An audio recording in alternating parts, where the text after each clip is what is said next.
Tomorrow.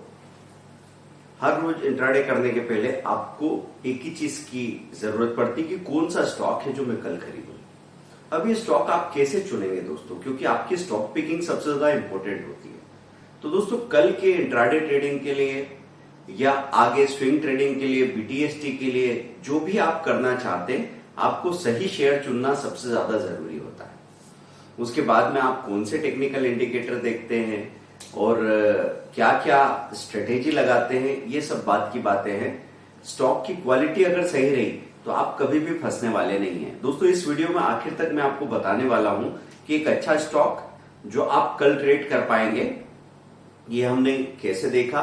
उसके साथ आप इंट्राडे इक्विटी में या ऑप्शन में या फ्यूचर में कैसे काम करने वाले हैं और इससे फायदा क्यों होता है ये आप समझेंगे, है ना। क्योंकि फोकस करने की वजह से ही पैसा मिलता है।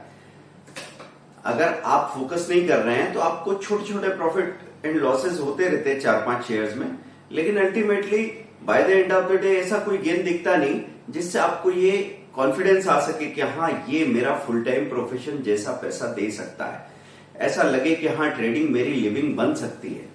तो ठीक है दोस्तों, मैं पंकज जैन आपको ये बताने जा रहा हूं विच स्टॉक टू बाय और ट्रेड टुमारो, और कहां से कैसे लिया हमने वो आधार में समझा रहा हूं। सिर्फ बात इस स्टॉक की नहीं है, इस स्टॉक को जैसे चुना गया, समझा गया, देखा गया, उसको देख के आप आगे कभी भी काम करेंगे तो ये हेल्पफुल होगा। और इस तरह के वीडियोस में अगर आपके कमेंट बराबर आते हैं, आप इसको बराबर लाइक करते हैं, शेयर करते हैं, सब्सक्राइब करते हैं, तो फिर हम इस तरह के वीडियो डेली बनाने के लिए भी तैयार है। कम से कम वीक के 3 वीडियो तो बना ही पाएंगे टाइम निकाल के। तो दोस्तों इस हफ्ते का सबसे खास स्टॉक कौन सा है? ऐसा स्टॉक जो बाजार की गिरने के बाद भी अपने ऑल टाइम हाई के पास आके खड़ा हो गया। होना क्या चाहिए था, एक नॉर्मल स्टॉक, अगर निफ्टी 50 या निफ्टी 100 के भी बड़ी से बड़ी कंपनी है, लेकिन जब इतनी बड़ी सेलिंग आई है निफ्टी में, जब आपने देखा कि 17,500 या 18,000 से गिरते गिरते 16,500 के आसपास कहीं हम आ गए हैं, तो होना क्या चाहिए था, हर एक स्टॉक में सेलिंग प्रेशर आना चाहिए था, लेकिन इसमें वो हुआ नहीं। जो होना चाहिए था वो नहीं हो रहा है। क्यों नहीं हो रहा है? क्योंकि इसकी अपनी स्टॉक स्पेसिफिक स्ट्रेंथ है। तो कौन सा है वो स्टॉक, नोट कर लीजिए दोस्तों, पावर ग्रिड। पावर ग्रिड का 240 का हाई है। इस हेवी सेलिंग में जब निफ्टी एक दिन में 400 पॉइंट माइनस हो गई, ये जाके अपने ऑल टाइम हाई के पास खड़ा हो गया। कहां बंद हो रहा है? 238 के आसपास। तो क्या कर सकते हैं, उसका एक तरीका ये है कि जब बाजार खुलता है 915 पे खुलता है, तो पहले 915 टू 925 एक मूवमेंट दिखाते। जैसे मैंने आपको कहा था कि 915 से 919 अगर आपके हाथ और दिमाग सब तेज चलता हो तो आप ये भी कर सकते हैं कि 1% का मूवमेंट वहां मिल गया आपको, आपने उसको 38 में खरीदा, 40, 41 चला गया, 42 चला गया, बुक किया, बाहर आ गया। ये वही इंसान करे जिसके हाथ, नजर सब तेज चलते हो पर धड़कन तेज नहीं चलती हो।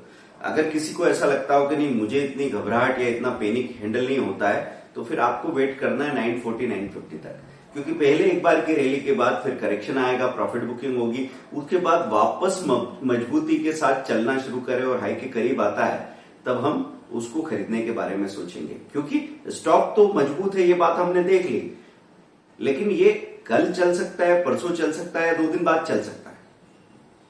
ज्यादा चांसेस ये है कि कल ही भागेगा। लेकिन मैं आपसे हमेशा कहता हूं कि एक ट्रेडर को बहुत ही फ्लेक्सिबल होना चाहिए। वो घर से कसम खा के जाने वाला इंसान ट्रेडर नहीं हो सकता। कसम खा के जाने वाला आदमी इन्वेस्टर हो जाएगा कि मैंने ये स्टॉक स्टडी कर लिया, फंडामेंटली स्ट्रांग है, मैंने उठा के रख लिया है, अब 1 साल में आधा हो जाएगा तो मैं कुछ और खरीद लूंगा और छोड़ूंगा इसको 4 साल के लिए।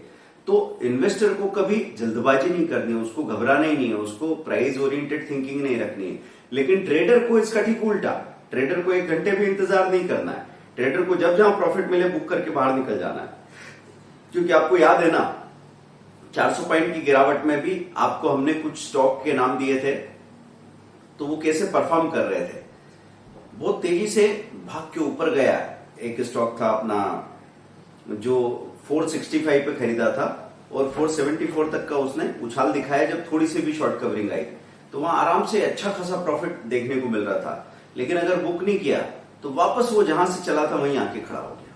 दोस्तों जो भी स्टॉक अपने स्क्रीनर से निकल के आ रहे हैं RRR स्ट्रेटेजी में, वो 5x क्या वो 10x भी जा रहे हैं और बहुत ही जबरदस्त परफॉर्मेंस है। और अच्छी बात ये हो रही है कि जैसे कहते हैं ना कि बुरे समय में आपके दोस्त की या आपके रिश्तेदारों की पहचान होती है, वैसी बड़ी मंदी में किसी स्टॉक की मजबूती की पहचान होती है।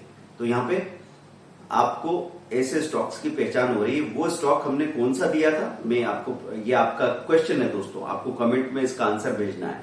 465 से 474 का मूवमेंट जो हमने आज आपको टिप में दिया था, जो भी पेड ग्रुप में शामिल है वो बताएंगे, है ना। जो पेड ग्रुप में शामिल नहीं है वो स्क्रीनर जो हम कभी जिक्र करते हैं तो उसमें देख के बताएंगे कौन सा स्टॉक है। अगर आपके ध्यान में आता है तो बहुत अच्छी बात है। हम बात करें पावर ग्रिड की, तो पावर ग्रिड को इक्विटी कैश में आप ट्रेड कर सकते हैं। आप ये डिपेंड कैसे करेगा सर कितने शेयर लेने चाहिए, तो आपकी कैपिटल कितनी है। अगर 500 रुपीज मतलब 50,000 तो 500 1% आपका स्टॉप लॉस है। अगर 2 लाख रुपए तो 2000 का स्टॉप लॉस आप दिन भर में ले सकते हैं। तो उस हिसाब से आपका क्वांटिटी डिसाइड होगा दोस्तों। तो अगर 50,000 तो आप क्या करेंगे, आप 200 शेयर लेके 3 रुपए का स्टॉप लॉस लगा लेंगे, 600 रुपए का रिस्क लेंगे। अगर 2 लाख रुपए है तो आप 800 शेयर लेके 3 रुपए का स्टॉप लॉस ले लेंगे, ठीक है। उसी हिसाब से आपको प्रॉफिट होंगे।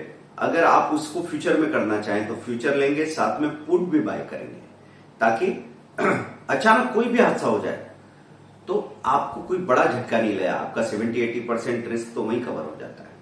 अगर और उसको बेहतर करना है तो कॉलर पोजीशन बना सकते हैं।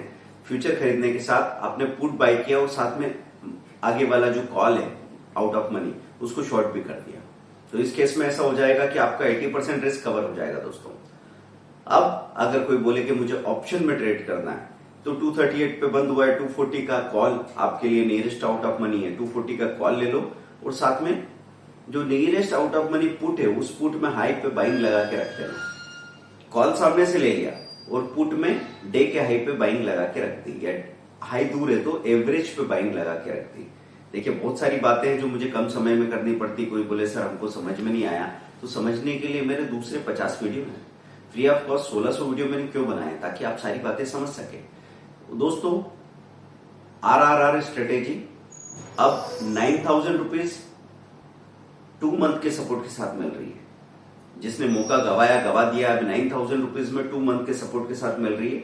ये 9,000 रुपीज एक ट्रेड में भी कवर हो सकते हैं, क्योंकि आपको पता है ना, जब बहुत बड़ा खतरा आ जाए बाजार में, बहुत बड़ी गिरावट आ जाए, तब आपको क्या करना चाहिए अगले वीडियो में मैं आपको बताने वाला हूं। तो सबसे मुश्किल समय में जब बहुत बड़ा प्रॉफिट या बहुत बड़ा लॉस हो जाए, तब एक ही चीज है जो आपको करनी चाहिए, डीपली सीखना या स्टडी करना शुरू कर दो तो आपको फायदा होगा।